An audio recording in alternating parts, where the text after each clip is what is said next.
headlines in the papers. Even the grown-up gangs who ran the betting at the All-In Wrestling and the Barrow Boys would hear with respect of how Old Misery's house had been destroyed. It was as though this plan had been with him all his life, pondered through the seasons, now in his 15th year, crystallized with the pain of puberty. What is Graham Greene trying to communicate with this passage? Why did the children break into Old Misery's house? Joni? They wanted to rob him. Joni, if you had actually read the short story, which at a whopping 13 pages would have kept you up all night, you would know that the children find a great deal of money in the mattress, but they burn it. Donnie Darko, perhaps with your recent brush with mass destruction, you can give us your opinion. Well, they say it right when they flood the house and they tear it to shreds that, destruction is a form of creation, so the fact that they burn the money is ironic. They just want to see what happens when they tear the world apart. They want to change things.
Do there?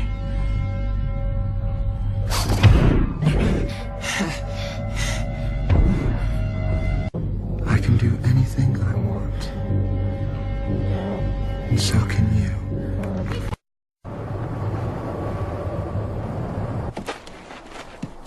And what if you could go back in time and take all those hours of pain and darkness and replace them with something better?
I just find it surprising that after so much effort, the final act of our existence should be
The universe has been expanding, If we could work out exactly how fast the universe is stretching, then we could imagine rewinding this expansion all the way back to the beginning. It's only in conscious experience that it seems that we move forward in time. In quantum theory, you can also go backwards in time, and there's some suggestion that processes in the brain related to consciousness project backwards in time. For example, in the late 1970s, a neurophysiologist at University of California, San Francisco, named Ben Libet did some very famous experiments. What Libet did was study patients who were having neurosurgery on their brains, with their brains exposed, while they were awake. They were given a local anesthetic to numb the area of the skull and scalp to access their brains.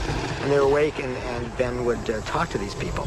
So, for example, what he did was he would stimulate their little finger and look at the part of the sensory cortex on the opposite side that was related to that, record from it electrically, and ask the patient when he or she felt the stimulus on the little finger. And he would also stimulate at that particular area of cortex. Now, what you would think would be that if you stimulate the little finger, it takes a finite period of time to get to the opposite side of the cortex, so the patient would report it a fraction of a second later after the stimulus. And when you stimulate it directly, the patient would report it immediately. He found just the opposite. When you stimulated the little finger, the patient felt it immediately, and when he stimulated directly in the cortex, there was a delay. After sorting through all the data and repeating this over and over, Libet came to the conclusion that somehow the brain was projecting information backwards in time, so that it did take a finite amount of time to get to the sensory cortex, but the brain projected it backwards in time so that the conscious perception was that the stimulus was felt when the pinch actually occurred. There have been some studies which have shown that when people are beginning to move a hand or beginning to say something, that there's actually activity in the brain and certain nerve cells of the brain even before they become consciously aware of what they're trying. Like every living thing follows along set path, and if you could see your path or channel, then you could see into the future, right? I'm not going to be able to continue this conversation. We're just gonna stop. You should already know that. The universe has been expanding.